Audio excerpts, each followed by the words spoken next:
Olá, olá! Olá, minha gente! Voltamos, sim! Depois de 7 meses de férias, depois de Demauro, eu vou dar o mundo e conhecer 27 países em 47 dias. Estamos de volta, descansados, com a pele maravilhosa, né? Com a alma renovada. Então, para quem tava aí brigando com a gente, mandando mensagem pro Demauro, reclamando que férias é essa que não tem fim e tal, acalmem seus coraçõezinhos, que a gente tá de volta com a corda total, força total, corda toda, com tudo que tem direito.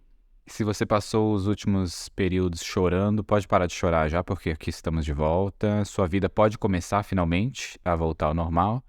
E como algumas pessoas falaram, aproveitou essas férias para assistir os episódios que não tinha assistido ainda, né? Então, primeiro é como assim você não está em dia ouvindo corajosamente, tem que ficar fazendo catch-up, tá nos traindo ouvindo outras coisas ou vivendo a vida fora da internet, então não é uma coisa boa. E em segundo lugar é que no final do ano o Spotify faz aquele wrap-up lá e a gente quer ver, como no ano passado as pessoas mostrando screenshot que tá no top 5, que quem não estiver no top 5 a gente vai deletar da nossa vida a pessoa e sem pressão aí. Começa já com a pressão. A minha preocupação real, Mauro, é a quantidade de louça que não foi lavada nessas férias, né? Porque todo mundo sabe que a gente tem muitos ouvintes que esperam o episódio sair para poder lavar a louça da semana. Então, assim, deve ter gente aí que tem louça acumulada por muito tempo. Enfim. Vamos para o nosso tema? Qual é o tema, Cíntia Cruz? Falaremos sobre viagem. Nada melhor, né, do que começar nosso ano real aqui do Corajosamente Pós-Férias falando de viagem. E tem uma curiosidade sobre esse tema, né, Mauro? Tem? Qual? Que a gente... Esqueceu? Ou do passado, é? É. A gente já gravou esse episódio, gente, faz muito... Quanto tempo, Bruno? Foi Eu no acho que esse começo, eu acho, episódio né? foi um dos top 3 que a gente... Um dos primeiros que a gente gravou, ou o segundo ou o terceiro dos temas que a gente gravou. E por que a gente não publicou, Cíntia? Porque a gente não gostou. Porque ficou uma bosta. Gente, foi assim, o primeiro episódio que a gente falou assim, olha, não Xoxo. foi, não foi bem, foi Capenga. xoxo, foi capenga, foi, sabe, não. Então a gente guardou aí esse tema, deixamos passar o tempo e tal, e a gente achou que agora faz mais sentido falar sobre isso, né?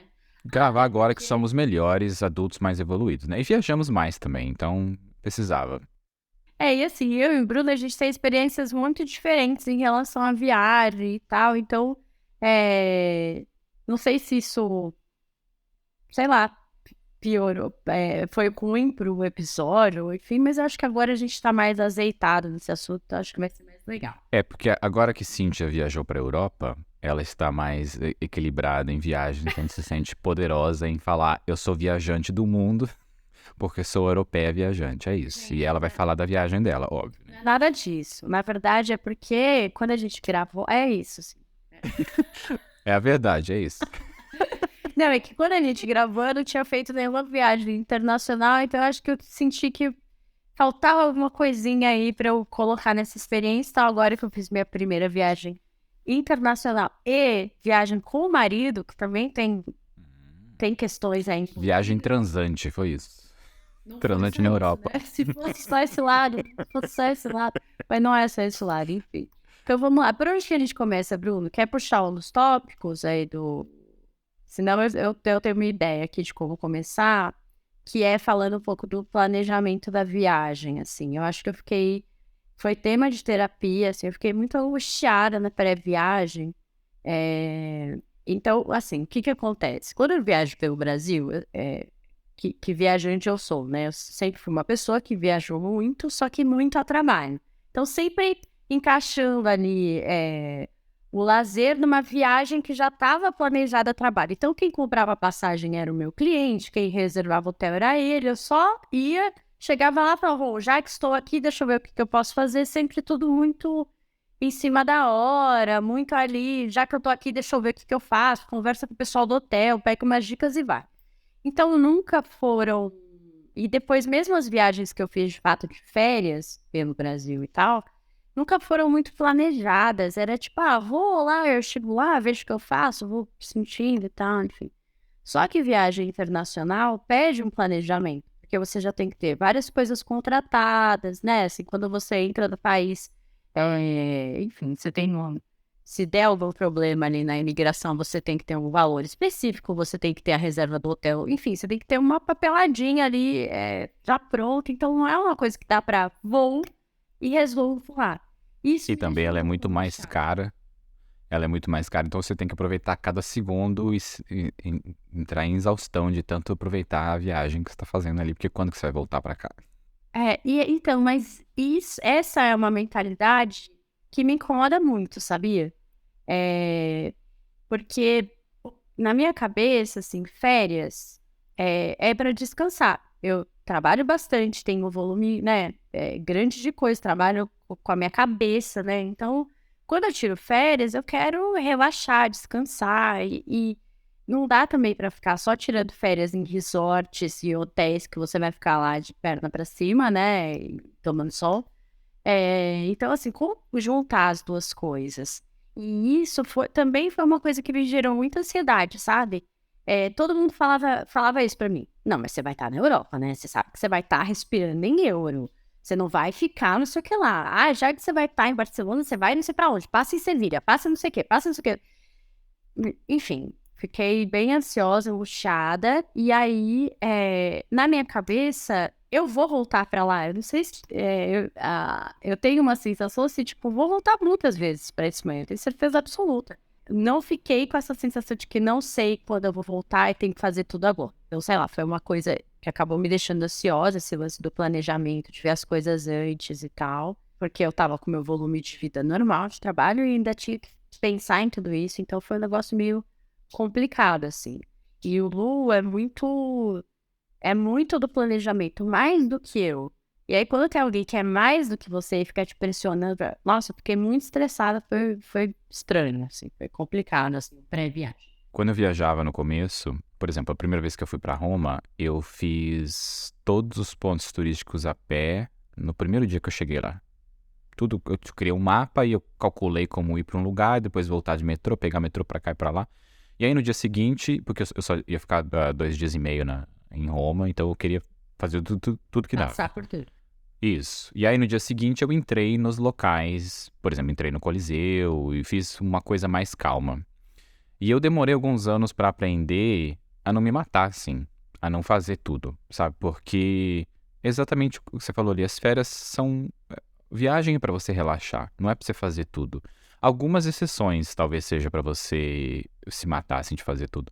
Mas eu lembro que desde que eu entendi isso, que até eu falava pra você, procura restaurante. Eu acho que isso é o que eu aprendi em viagem, é procurar comida. Porque a comida dos locais é muito diferente, o sabor é muito diferente, a experiência é muito diferente. Dentro de um pub, dentro de um restaurante, é uma experiência diferente. Que o ponto turístico, apesar de ser legal, o Big Ben, por exemplo. Você olha o Big Ben, é isso, é um relógio. Aí tem um telefone ali e é isso. Você entra num pub dentro de Londres ali, sabe? Ou numa cidade pequena do Reino Unido. O pub dentro de Londres é uma coisa e você vai numa cidade pequena é outra coisa diferente, sabe? É uma experiência. Eu acho que você tem muito mais emoção, a não ser que o Big Ben tivesse na sua lista ali mesmo, sabe? Eu acho que quando eu vi o Coliseu eu senti várias coisas, de tocar nele, tem muito mais experiência ali, né? Muito mais gente que se fudeu do que o Big Ben. Mas enfim.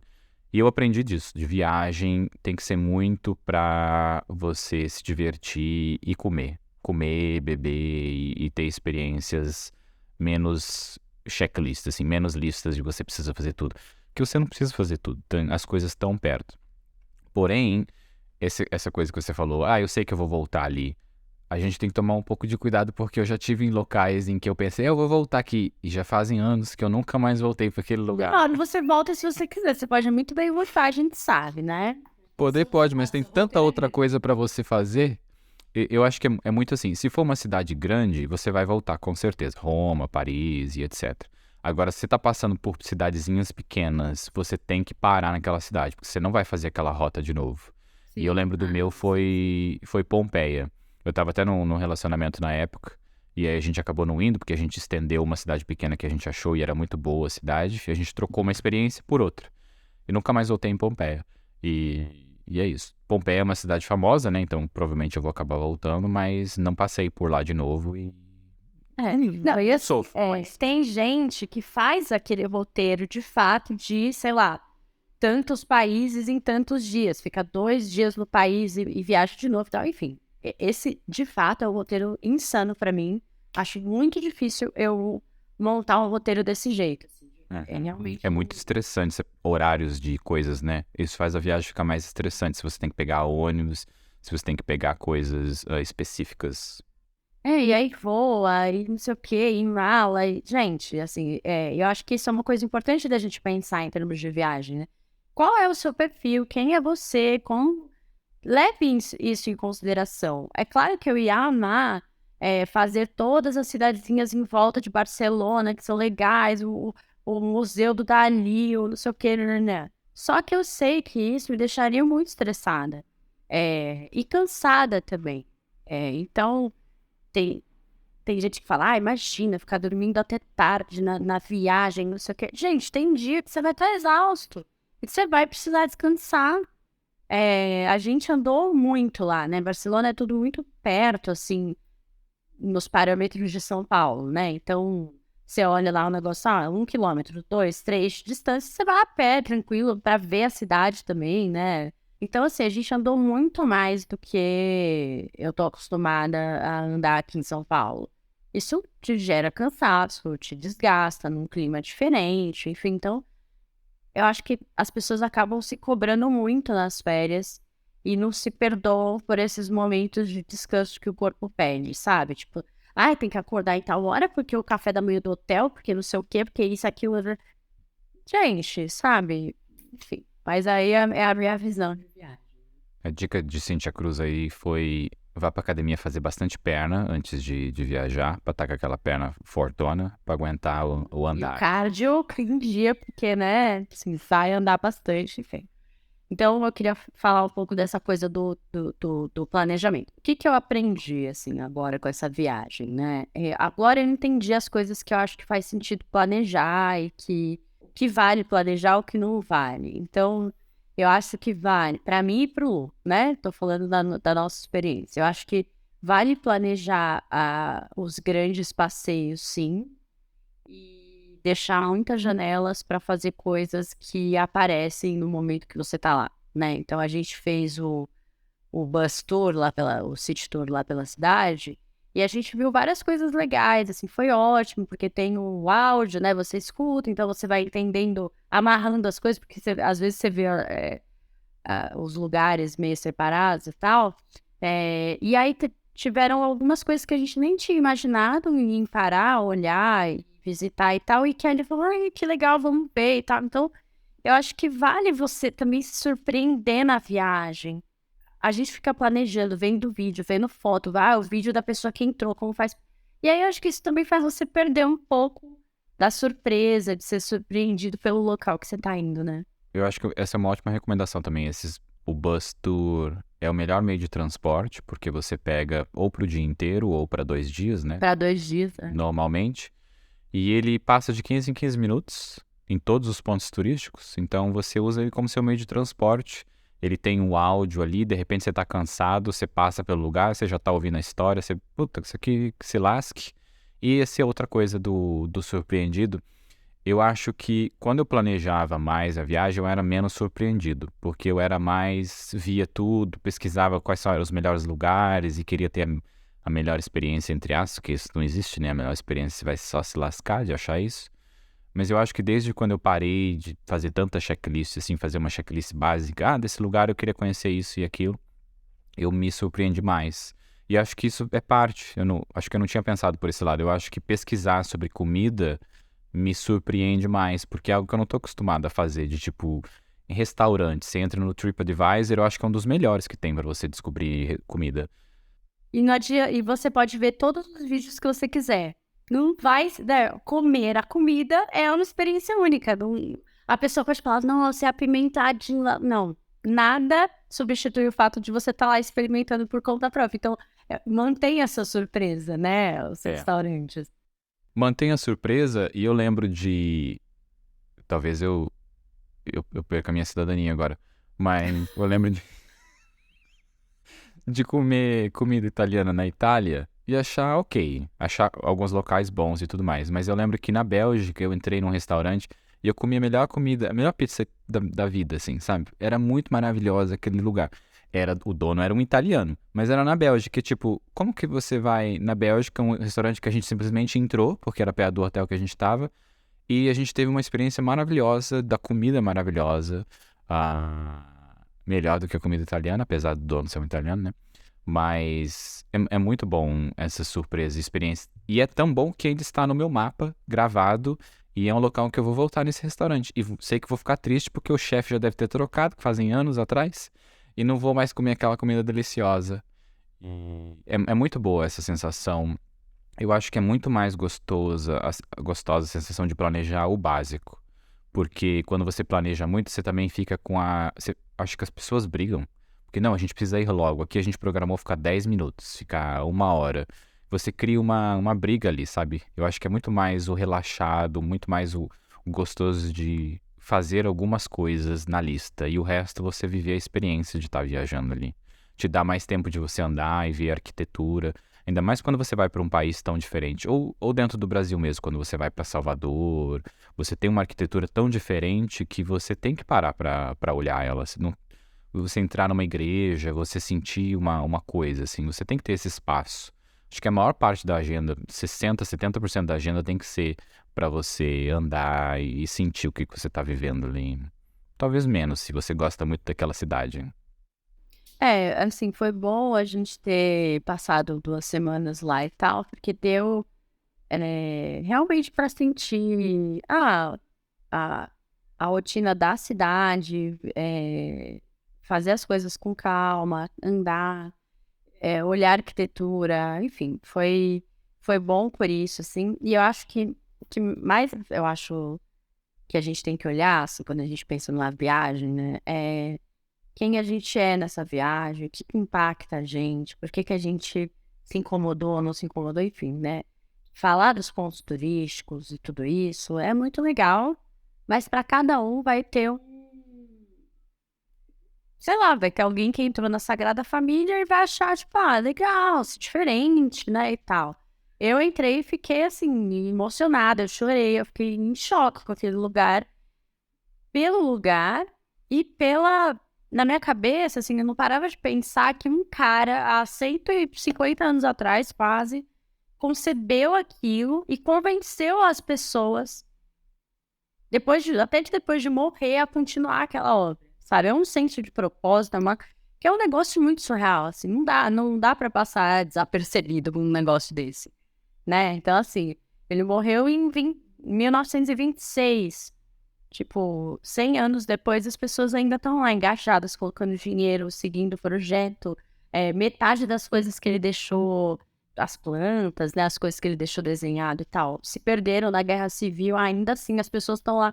Então, é muito emocionante entrar nesse lugar, que era uma coisa, né, que alguém, sei lá, pensou totalmente fora da curva, totalmente diferente, quebrou todos os paradigmas de arquitetura da época e até hoje quebra. Então, não sei, assim, meu olhar é muito, não só nessa viagem, né, assim, todas as viagens que eu faço é muito sobre por que que as coisas me impactam, onde eu me sinto nesses lugares, como eu me sinto. Acho que a gente, que adianta viajar se você não reflete sobre isso, sabe? A Sagrada Família é entre o top 10 ali da Espanha, né? Fala em Espanha, é um dos pontos turísticos que você tem que ir. É um ponto turístico que você, por fora, você já é impactado. Eu acho que a parte dela, a arquitetura, é muito. Por isso tá demorando tanto tempo. Você olha assim do lado de fora e fala, é isso, vai demorar mais uns 500 anos pra terminar esse negócio. Porque é isso. Parece que o cara tá colocando uma pedra por vez ali. É muito interessante como é essa parte. Até quando a Cintia e o Lu estavam em Portugal, eu estava em Portugal também, então a gente foi passear junto. E eu não te falei na época, Cintia, porque eu quero te falar agora e ter sua reação em vídeo sobre isso. Mas a gente subiu naquela torre, perto da Torre de Belém, e pra mim aquela experiência é uma bosta, subir naquela torre, sabe? Tipo, subir nesta merda, vou subir por quê? Porque Cintia e Lu querem subir no negócio, querem viver a experiência. Então, subi naquela bosta. Tive que pagar ainda pra subir naquela merda. Então fui ali com os meus amigos. Porque Ele tá falando do, como que chama? não sei o nome daquela placa. Descobrimento, né? O monumento o negócio Isso aí. do descobrimento. É uma torre no meio de Lisboa, ali no marzinho. Mas, Do Tejo. por que eu estou trazendo isso? Porque eu quero te dizer a verdade sobre aquela experiência. Fui ali pelos meus amigos, então foi muito bom estar com vocês ali. Porém, a gente entrar dentro daquela igreja é um sentimento muito mais forte. Ainda sem saber quem estava enterrado ali na igreja. Só de entrar, porque eu não sou uma pessoa religiosa, mas todo lugar que eu vejo uma igreja eu entro, porque eu acho que é maravilhosa a sensação que as igrejas trazem. Eu acho que aquela arquitetura lá dentro, o som, a iluminação. Eu até sinto uma energia dentro da igreja, sabe? Apesar de não acreditar nisso, eu sinto que existe uma energia ali, sinto essa parte, como é... Eu me sinto emocionado quando eu entro dentro de igreja, assim, não tem como não se sentir. Pequena, grande, é esse sentimento. Então a gente entrar dentro daquela igreja foi muito bom. A torre foi uma bosta, é importante, quero deixar isso gravado aqui. A igreja como que chama ali? A igreja que tá enterrado o Vasco da Gama e o Camões, né? Ali que tem as coisas deles e tal. É em Mas, Belém. sabe? Se você for pra Belém, tá ali. Mas o que eu acho, principalmente na Europa, né? Assim, as igrejas da Europa, aqui no Brasil, quando você entra numa igreja, ela sempre vai ter no máximo 450, 500 anos, né? É isso.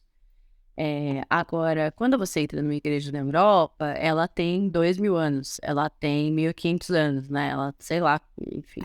Ela tem todos os formatos arquitetônicos, do gótico ao clássico, né? Enfim.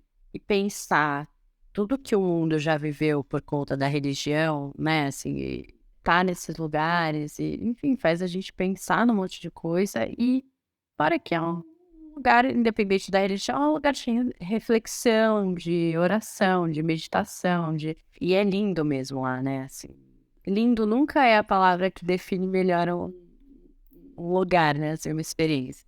Mas eu gostei da torre, eu gostei de olhar lá de cima, de ter uma noção ali do...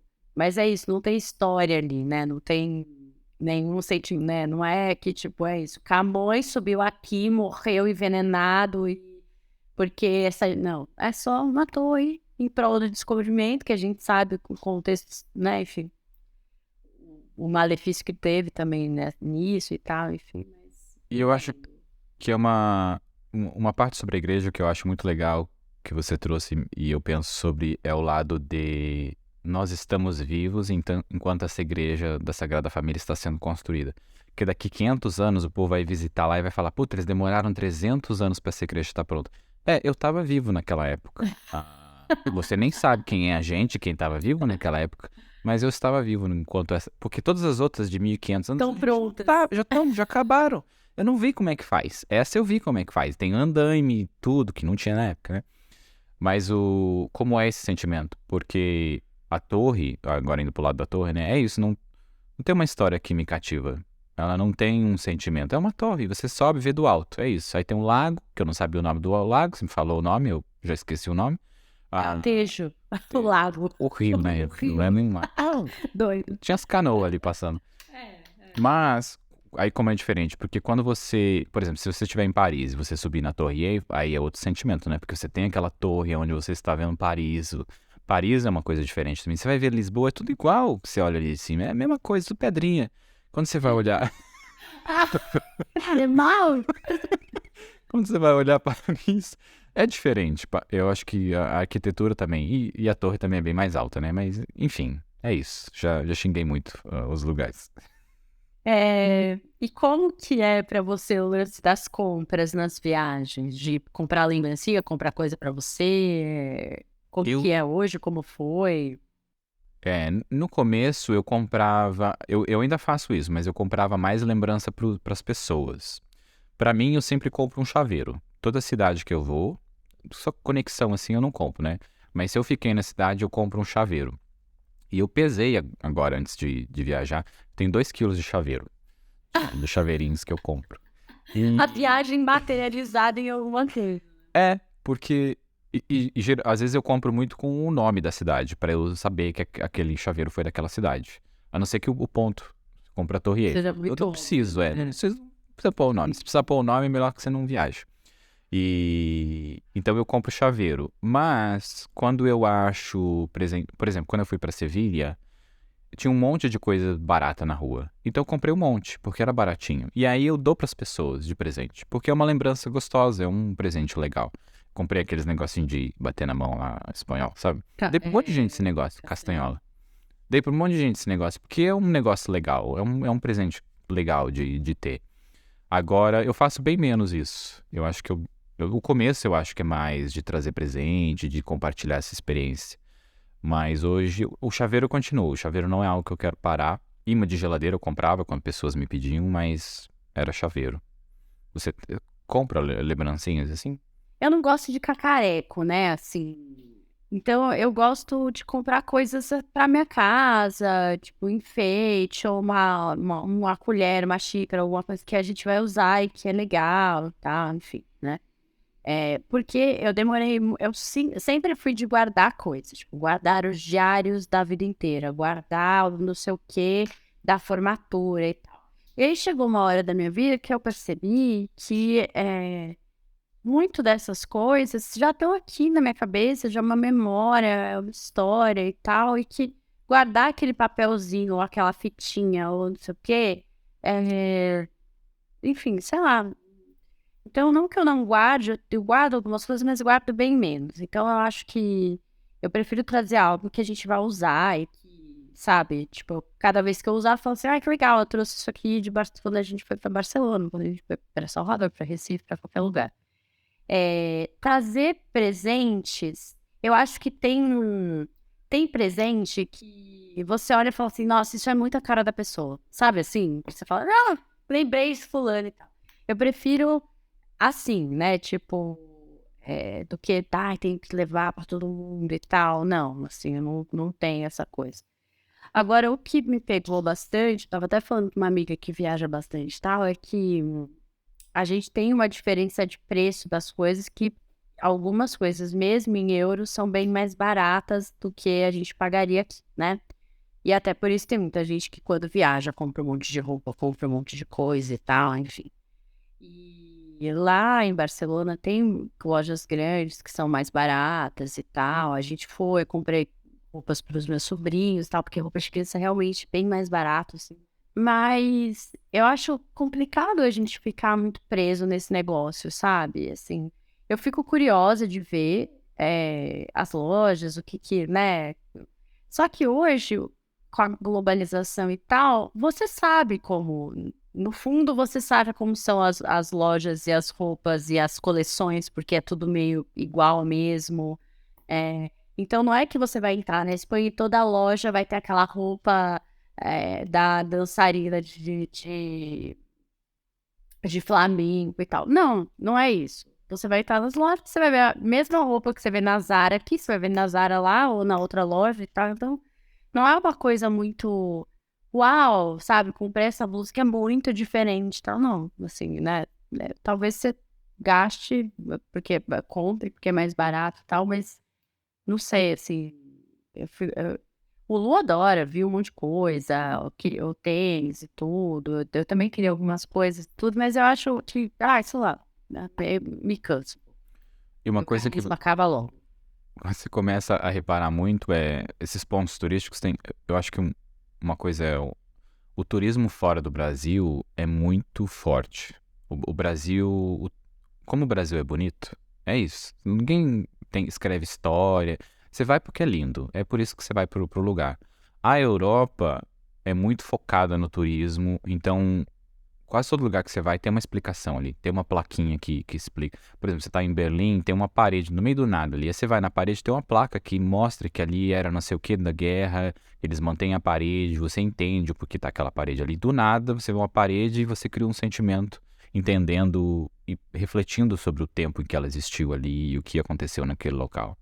O Brasil não faz muito isso por exemplo, enfim, é isso. Mas uma coisa que você vê também nessa parte do turismo é toda cidade turística tem essas lojinhas de lembrancinhas. E dentro da Europa elas são basicamente a mesma lembrancinha. É tudo igual. 60% do que está nessas lojas você compra em outra loja. E vem tudo da China. Então não é uma lembrancinha que é uma lembrancinha mesmo, que foi feita local, que é uma arte de rua, que você não vai comprar em outro lugar. Como você falou ali, uma roupa mais espanhola e tudo mais. Isso, exato. E eu acabo não comprando, vou para o chaveiro, porque o chaveiro é muito mais fácil. Porém, eu sinto isso também. Tem locais que eu vou que eu vejo, puta, essa aqui é a cara da pessoa. E aí eu compro. Mas é mais, eu acho que em feirinhas do que dentro de lojas de lembrancinha.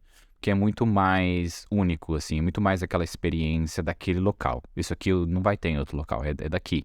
Foi feito aqui, tem a cara daqui, tem as cores daqui. E as lojinhas de lembrancinha é tudo a mesma coisa, na maioria dos locais. Porém, quando eu fui para Nova York, eu acho que eu queria comprar um local inteiro ali, sabe? No final das visitas dos museus, era tipo, eu quero tudo que tem aqui para minha casa, eu quero botar. Eu nem tinha casa eu quero comprar, eu quero botar em algum lugar. Deixo numa caixa, depois eu ponho na casa quando eu tiver, porque eu acho que era tão única esse material do museu, sabe? Então você tinha pequenas cópias do que você viu ali dentro daquele museu. Que é isso, é uma peça única que existe, então é isso, você vai comprar uma cópia dela aqui. E eu não senti isso antes, acho que eu não senti um local. Eu sou bem chato pra comprar coisa pra casa, eu acho tudo feio. E ali eu achei bonito, por causa da arte, do sentimento também que trazia junto com ela, esse sentimento de trocentos mil anos, ou por causa da arquitetura também, do design, de ser bonito.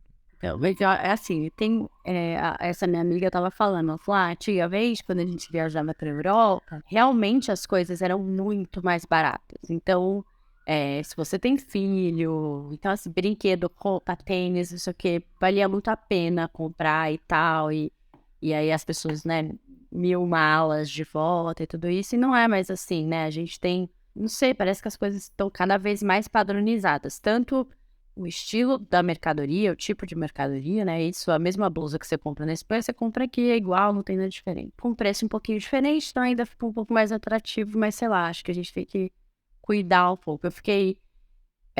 Eu não quero mais viajar com tanta mala, assim, já pra mim tá muito claro, é um saco ficar despachando mala, carregando mala, quero viajar com uma mala de mão, já tô estudando malas mais versáteis, coisas mais, sabe? Porque, assim, é muito chato, gente. Não sei o que vocês acham, mas eu acho um saco. Tipo, é um saco. Despachar a mala, pegar a mala, ficar carregando aquela mala por lá. Ah, que inferno. Irritante. Depois você evolui pra mala de tracking, porque é melhor. Eu tenho ela, porque a maioria das viagens eu faço com ela. É a melhor forma, porque você sobe a escada, você desce a escada, você entra em trem, você tá com ela nas costas e a mala, quando você prende na cintura, o peso dela vem pra sua cintura, então ela fica ali no seu quadril, você não sente tanto nas costas e no ombro. Você tá carregando ela com as suas pernas. E é muito maravilhoso. Comprar uma mala boa de trekking, acho que é uma das melhores coisas que tem. E se comprar mala de mão, assim como você falou, compra com a rodinha boa. É muito importante ter a rodinha boa, porque você vai puxar ela para todo lado e vai andar assim. E todo lugar é paralelepípedo, né? Toda cidade que você vai é paralelepípedo. O que já me puxa para um dos pontos principais e mais gostosos. Viajar dentro da Europa é uma viagem que você anda. Por que você anda? Porque tudo você faz a pé. Tudo você faz a pé. O Brasil, eu repito muito isso aqui, o Brasil tem que parar de olhar para os Estados Unidos e tem que começar a olhar para a Europa em todos os sentidos. Sentido da educação, sentido da assistência social e sentido de ter tudo a pé, onde você faz a pé. Porque os Estados Unidos é tudo com carro. Aquele país foi construído para carro. As pessoas moram longe de onde elas trabalham, não tem nada perto de nada e você precisa de carro para tudo. Aonde na Europa, e a gente vai falar sobre isso, todo lugar tem um restaurante, um café. Toda quadra tem os pacotes inteiros. Então você vive tudo andando. Você tem beco pra cá, você tem beco pra lá. E é maravilhoso. Você não precisa nem do Google Maps para fazer as coisas. Você fala, você tá numa praça e fala, vamos tomar um café? Vamos. É só você andar 5 minutos que você já passou por 5 cafés e você escolhe qual você vai tomar. Vamos almoçar? Já tem 7 restaurantes no mesmo quarteirão pra você escolher. Tipo, mas, Bruno, tem uma coisa que a gente não pode esquecer, que é a cidade, olha o tamanho de São Paulo, né? Olha o tamanho do Rio de Janeiro, olha o tamanho de Curitiba. As nossas cidades são muito maiores, gente. Barcelona é pequeno, Lisboa é pequeno. Não. Barcelona é gigante. Barcelona é gigantesco. Gigante. É sim, Cíntia. Ó, tem uns negócios que chama Mega Bloco, que foi o que Barcelona criou. Ela acho que são cinco ou seis quarteirões, de você pensar num quadrado, né? Então, cinco aqui, cinco no quadrado, onde existe esse mega bloco e uma avenida corta pela diagonal dela inteira e outras avenidas cortam menores. As avenidas Sim. que cortam menores, você não entra com carro, você só passa com a grande. É tudo andando. Então, ali as pessoas moram e ali tem os restaurantes, tem as coisas. E tem transporte público, né? Tem metrô pra você acessar. Né? Na Isso. diagonal tem super... E aí, 5 quadras é pouquíssima distância para você andar. Você anda nas 5 quadras. E se você ainda...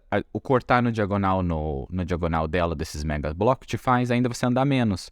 Porque você anda de um ponto a outro pelo meio em 5 quadras de qualquer maneira. Então você vai para qualquer lado por isso. E eles têm um monte dessas coisas em Lisboa.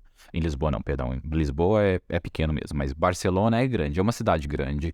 É uma cidade construída para muito carro e para muita coisa a pé. E para transporte público. E não é só o tamanho. Gente, não acho. É pequena, tá? Não dá pra comparar. Um dos nossos amigos lá de Barcelona falou, ele, na cabeça dele, assim, Barcelona tem mais ou menos o tamanho de Salvador, talvez um pouco menor que Salvador. Só que Barcelona, ela é, na sua maioria, plana, e depois tem os montes ali, os morros, né, assim, dando contorno à cidade e tal. Então, o que também facilita, porque a Gran Via é todinha plana, é maravilhoso. O ônibus é baixinho, porque não tem, né, assim, ela é retinha, bonitinho e tal. Diferente de Lisboa, com as suas 7 colinas infernais, né? Que aquilo ali, Jesus Cristo. Lisboa não tem nada plano. Meu Deus, gente, não tem nada. Por isso que foi o português que coisou o Brasil, porque o resto desistiu. O resto, puta, quanto morro, não quero esse lugar não, vou embora. Deixa isso aí, não dá pra construir nada aqui, é muito morro. O português olhou e falou, nossa, de boa, gente, isso aqui, imagina, né? Mas assim, eu acho que... e também tem a coisa do quão planejado foram essas cidades, né? Barcelona tem um trecho que é planejado nesse formato certinho, nem tudo é assim, mas ali aquele meião dela é todo assim certinho, né? Aqui em São Paulo, enfim, cada mas tem história, né? Você pega Brasília, que foi planejado, e tem que andar de carro. Você pega os Estados Unidos... Isso pra cá, Pro carro, pro gasolina, é pra isso. Eu vi um vídeo uma vez, um cara falando, o carro venceu. As cidades não são feitas pra pessoas, as cidades são feitas para carros. E é isso, a cidade é feita pra carro, você não faz nada a pé. E aí você tem o exemplo de São Francisco, por exemplo. São Francisco só carro, você só anda de carro, não tem nem calçada, é tudo rodovia. Imagina você mora num lugar que é tudo rodovia. Como São Paulo é muito assim, você não faz as coisas a pé. O único jeito é você pegar o metrô ou você fazer de carro. E a maioria vai fazer de carro, que tem carro, né? Mas é isso, Brasil, olhe para a Europa, copie a Europa. E sim, São Paulo tem 20 milhões de seres humanos, onde Barcelona não tem isso. Mas dá pra copiar. E não deixar o carro vencer. Não deixa o carro vencer. Não deixa. Mauro, tem mais algum ponto pra gente falar ou vamos para as dicas? Eu tenho uma coisa aqui que é sobre viagem sozinho, viagem com amigos, viagem com família. Como você vê esse lado? Eu viajei muito sozinha, eu não fiz muitas viagens em família, nossa, acho que praticamente nenhuma, assim. Sempre que eu viajei, ou foi com o parceiro, né, ou foi sozinho, ou foi com amigos. Então, viajar sozinha, eu acho bom, porque eu acho que tem uma liberdade ali. É que eu não sou uma pessoa medrosa, né, então... Sei lá, pra mim eu vou, pergunto, acho os lugares, me informo. Claro, sou mulher, né? Então tem algumas coisas que a gente, sendo mulher, que a gente toma mais cuidado, fica mais atenta né? Não, enfim. Mas eu acho que tem um processo de liberdade na viagem que é maravilhoso. Falando de mim, né? Como, enfim, é isso, acordo a hora que eu quero, vou fazer o que eu quiser, se eu tô empolgada, fico na rua até tarde, se não volto cedo, vou descansar, enfim. Agora, viajar com alguém, né, viajar com Lu, viajar com esses acordos, alinhar as coisas, contemplar o que os dois querem fazer e tal, é um desafio. Eu acho que no meu caso, assim, a gente conseguiu. O Lu é muito. Gosta de planejar, de ver antes, de não sei o quê. Então, sabe, antes de a gente sair do Brasil, ele já sabia todas as salas VIPs dos aeroportos que a gente ia passar, qual podia ficar, onde era, como fazer, tal. O hotel é aqui, não sei o quê, enfim. Então, isso facilita também. Porque quando você tá sozinho, é tudo com você. Você que tem que pensar em tudo, resolver tudo e tal. Tá com alguém e poder dividir essas coisas também deixa a viagem mais leve, sabe? Eu acho que eu senti muito isso, assim, nessa viagem. Então, às vezes eu tava preocupada com uma coisa, quando eu vi ele já tinha resolvido. Foi bom, assim. Foi muito bom essa parte. Eu gosto muito de viajar. Eu acho que eu tenho o mesmo nível de pensamento, assim, viajar com amigos e viajar sozinho. Eu acho que entra no mesmo local, eu me sinto feliz nas duas coisas. Eu acho que com amigos entra esse lado de que você divide as tarefas, né? Você sabe que, tipo, algumas pessoas vão ser responsáveis por isso, outras pessoas vão ser responsáveis por aquilo naturalmente, né? Ninguém nem precisa dizer, você já acostuma com isso, porque você sabe, por exemplo, tem uma amiga que cozinha bastante, então ela é geralmente a pessoa que gosta de cozinhar para todo mundo, a gente sabe que ela vai tomar conta disso. Aí outra pessoa, a pessoa que vai ficar fazendo bebida, fazendo drink, outra pessoa vai arrumar as coisas, vai pensar em viagem, coisas pra fazer e tudo mais. Eu acho isso muito bom. Mas o viajar sozinho também é um desprendimento de aonde a gente vai almoçar. Eu aprendi que é tipo, foda-se. Eu não sou a pessoa que vou reclamar, vai nesse local ou não. Eu tipo, foda-se. Onde a gente vai almoçar? Vamos comer. Ah, pizza? Sim, pode ser pizza. Cachorro-quente? Pode ser cachorro-quente. Não interessa. Vamos sentar e comer. Não é uma coisa que eu faço muita questão de brigar viajando com um grupo de amigos. Quando eu viajo sozinho, aí já é diferente, porque eu viajar sozinho me possibilita justamente acordar a hora que eu quero e sair, e fazer o que eu quero, e comer onde eu quiser. E vou querer, sei lá, tô com pressa, vou comer no McDonald's, vou comer no Burger King e vou fazer o resto. Eu acho que o família entra num outro lado que é você tem menos poder ainda de decisão viajando com família.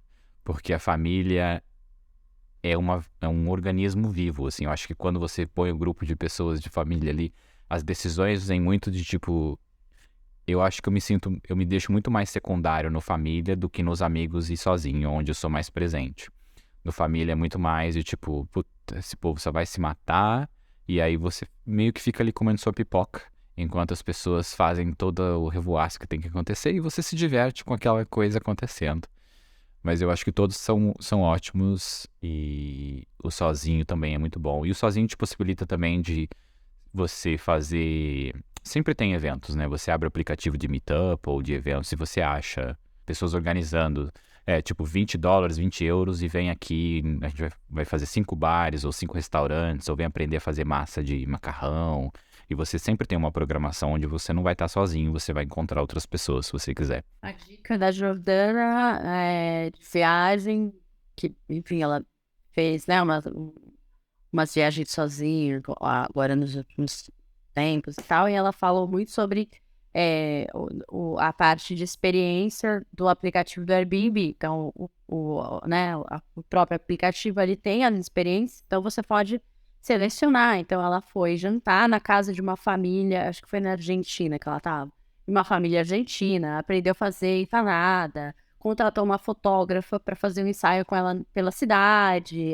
Então, é, é, é isso, assim, quando a gente tá sozinho e a gente quer realmente fazer coisas legais e tá aberto, né, a experiência, a gente faz.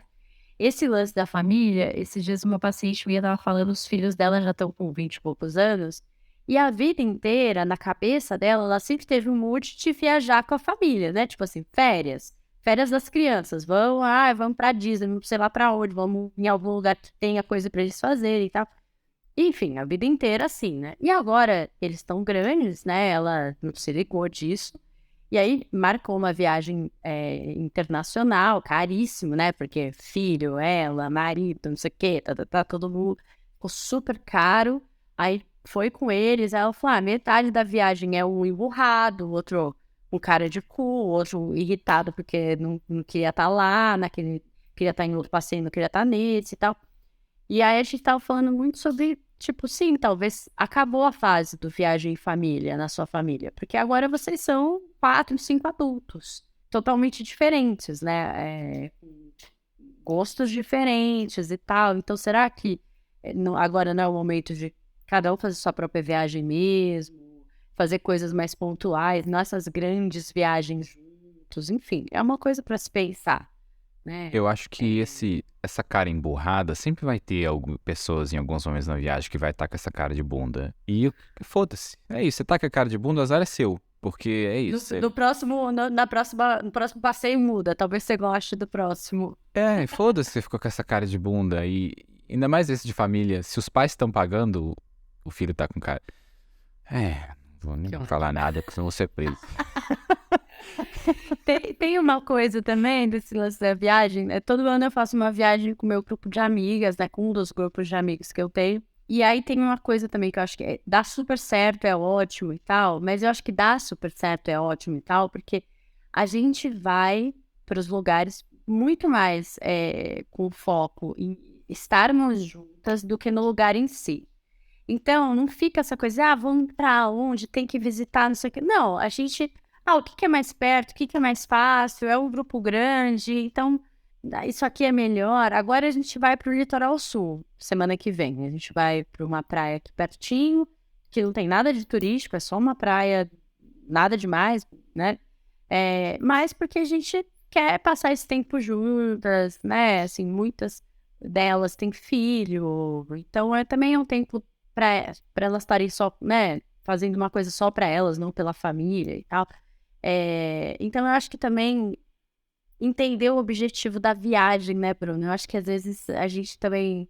Férias tenho que viajar. Calma, né? Você quer viajar pra quê? Você quer descansar, você quer conhecer uma coisa nova, você quer ter experiência, você quer passar um tempo com seu marido, você quer passar um tempo com as suas amigas, você quer curtir seus filhos, você quer, enfim, entender também pra que é essa viagem, né? Por que eu tô fazendo essa viagem? Qual que é o objetivo disso? Pra também se alinhar, né? E não ficar frustrado, não ficar triste, não se decepcionar. Isso me fez lembrar de uma outra dica também, que é esse do pessoas geralmente que controlam muito, que planejam e tudo mais. Eu acho que é um passo para elas entenderem que as coisas vão sair do seu controle, né? Porque não é uma viagem, é tipo. Eu lembro uma vez a gente viajou com um grupo de amigos, acho que a gente foi umas 10 pessoas. E aí rolou uma briga dentro da casa, sabe? Uma discussão, briga de discussão. E talvez eu tenha participado dessa discussão. E aí eu lembro dessa amiga. Eu lembro dessa amiga que foi a que mais organizou toda a viagem, sabe? Ela ficou putaça e aí eu lembro depois da gente conversando, depois que tinha passado. Ela nem tava na discussão, não foi com ela. Mas aí depois falando com ela, falando, tipo, a gente é ser humano, você não controla o que tá acontecendo aqui. As pessoas são adultas, se elas quiserem discutir, elas vão discutir, e o problema é delas de discutirem. Você não estragou a viagem das pessoas, foi uma discussão, é isso. Depois ficou normal, ninguém morreu por causa disso. E é importante lembrar disso também. Pessoas juntas, pessoas são diferentes e acontece. Discutir faz parte da relação, sair do planejamento é parte de uma viagem, né? É importante aceitar esse lado o imprevisto também é parte da viagem e é gostoso, porque depois você ri dessa. Eu já conversei com ela depois sobre isso e como a gente riu da discussão, de tipo, puta, isso aconteceu? Aconteceu. A gente bateu boca nisso, naquilo e é isso. Foi parte da viagem e depois vira engraçado, porque acontece. A gente conversou bastante sobre isso na viagem, assim, do Lu ser mais controlador para as coisas do que eu e tal. E aí eu vi um meme essa semana, mostrei pra ele falou, puta, ele não tá achando graça nenhuma desse meme, não sei o que era. Tipo, como são nossas viagens em casal? Aí eu planejando isso daí, o cara no computador, no celular, mapas, e não sei o que. Aí era um dos Teletubbies com uma sainha de bailarina, tipo...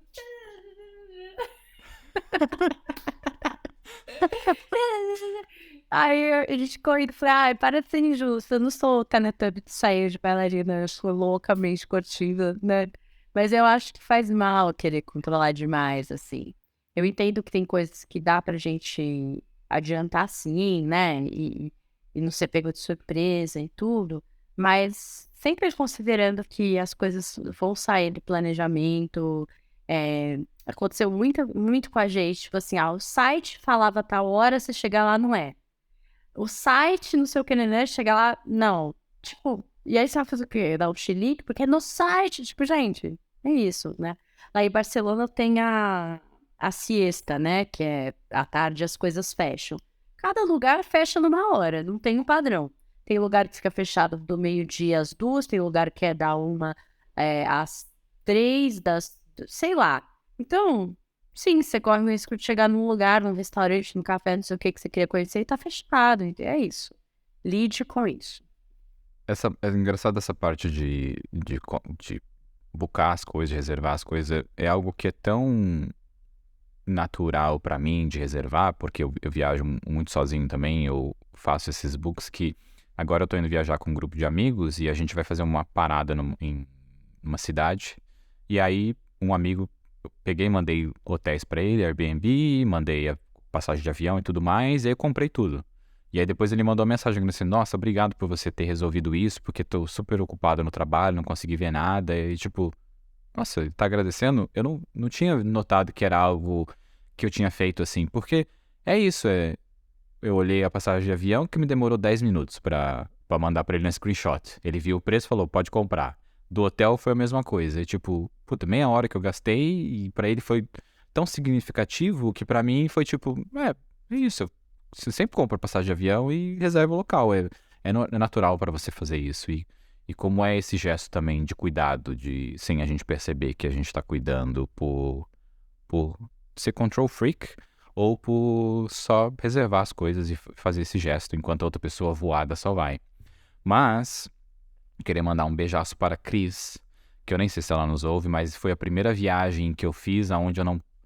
Ela e o partner dela fez o planejamento todo da viagem, eu apenas fui e me mandavam os locais e eu pagava. E foi a primeira experiência da minha vida onde eu não tive que fazer nada e eu achei maravilhoso e foi parte do meu aprendizado de viajar com um foda-se, sabe? Só comprar o hotel e o avião e mais nada, porque é tão libertador você viajar com que planeja tudo. Então é muito bom também. Você só vai. O que tem que fazer? Não tenho a mínima ideia onde eu vou, o que eu vou comer. Esse povo é organizado e fez tudo. Então eu estou apenas dando dinheiro e participando da viagem. Ai, que bom, né? Também eu tinha um paciente que uma das viagens dele do ano era com um grupo que era assim, e ele falava, nossa, eu vejo a hora dessa viagem, porque é tipo, eu só vou. Eu sou o cadeteiro de passainha, né? Estou aí. Enfim, dicas de filme, de viagem? Tem um filme, eu pus mais, mas na verdade eu vou dizer um só, que é um filme que me marcou muito, que é A Vida Secreta de Walter Mitty. Já recomendei ele aqui para outros temas também, e eu acho que foi um filme que quando eu assistia a primeira vez eu não viajava muito, e eu acho que ele me apresentou muitos sentimentos, sabe? Me apresentou muito sobre viagem e sobre experiências e sobre simplesmente viver as coisas. E é um filme muito gostoso, muito libertador nesse sentido. E é muito bom, muito, muito, muito bom. Ele viaja, ele... É muito gostoso como... Um spoiler pequeno, né? Mas de como é essa parte dele... É meio que uma comédia. Então ele, no começo, ele sonha. Então ele sonha muito acordado, né? Então alguém fala com ele alguma coisa, ele imagina que eles vão Viagem. sair no soco e voar, e elevadores, são super-heróis, não sei o que. Ele vive a vida nessa viagem, no realizando dentro da cabeça dele. Porque ele não vive a vida real, né? Ele não viaja, ele não vive experiências e aí o filme mostra ele vivendo experiências, aí você vê a evolução de quanto mais experiências ele vive, menos ele viaja. E é muito gostoso, e sabe, esse toque sutil que é... Até eu não percebi isso na primeira vez que eu vi o filme. É quase como A Grande Beleza esse, de eu ter visto já umas 20 vezes. E é muito, muito gostoso essa parte de justamente ele viver experiências e viver a vida dele. É um filme muito bom. É isso, A Vida Secreta de Walter Mitty. Mais algum? Não, vou apenas esse. Esse merece um local único. Eu quero indicar o Diário de Motocicleta, Para quem não sabe, conta a história do Che Guevara, quando era jovem. Na verdade, ele vai dar um recorte da juventude. Então, ai, mas o Che Guevara era um assassino, blá, blá, blá. Não, gente, este Che Guevara do filme tinha 18 anos. Acho que ele já fazia medicina, então ele vai andar pela América Latina. Eu acho que nós ficamos aqui o episódio inteiro falando da Europa, né? Na viagem e tal. Nós somos latinos, a gente tem uma América Latina inteira também, seus mistérios, suas surpresas, enfim. São países que foram colonizados assim como a gente, então é um outro olhar quando a gente viaja, né? Assim, a gente está indo para a Europa, conhecendo Portugal, conhecendo a Espanha, né? A gente está olhando para o mundo do nosso colonizador. Parece que Na foram, América Latina, parece que foram colonizados, que quer dizer estuprados, assassinados e escravizados. É isso que nós fomos. Então eu acho que o filme mostra muito isso, assim, né? Que a América Latina era essa que ele conheceu e por que a visão revolucionária dele, enfim, né? É bem, acho importante, acho legal e acho bom a gente ter essa visão, assim, também de quem a gente é, né? Esses dias eu vi um vídeo que a menina falava assim, vocês precisam conhecer melhor o México. E aí, quando ela mostrava no mapa, o México era toda a América Latina, entendeu? Tipo, vocês, americanos, vocês precisam entender que o México, ele tem vários Méxicos dentro. Aí ela mostrava, tipo, a Argentina, né? O México do futebol. Aqui, a Colômbia, México da Shakira. Porque são os latinos, né? Tipo assim. Nós somos latinos. Cara, e a América Latina é tão rica, ela é tão, enfim, tão diário de motocicleta, acho muito válido. E claro que não tem como não falar de Comer, Rezar e Amar, né, gente? É um filme feminino, é um filme sobre um momento de dor, mas de transformação, reinvenção. É uma história real, então eu acho que é leve, né? Assim, a gente vai pensando coisas e tal, então acho que, sei lá, uma dica água com açúcar. E queria deixar uma dica final, que é algo muito gostoso de aprender, que a gente se vê nessa parte toda do brasileiro. Quando o brasileiro vai para os Estados Unidos ou para a Europa, a gente é latino. A gente não é o branco caucasiano brasileiro. A gente é América Latina, a gente é latino. A gente é México, a gente é Chile, Argentina e Brasil. E é bom aprender sobre...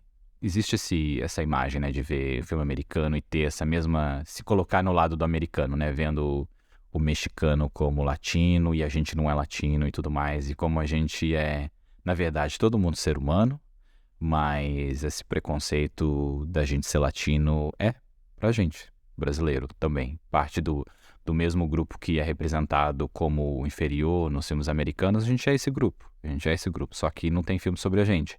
Só sobre o mexicano que a gente entra na mesma categoria. E aqui é Bacurau, meu filho. É gostoso aprender sobre isso, de como o preconceito é pra gente também. Não é só pro mexicano e pro chileno e venezuelano. Então, o que você sente pro o venezuelano no Brasil é o que a gente tem no preconceito fora do Brasil também, que é latino.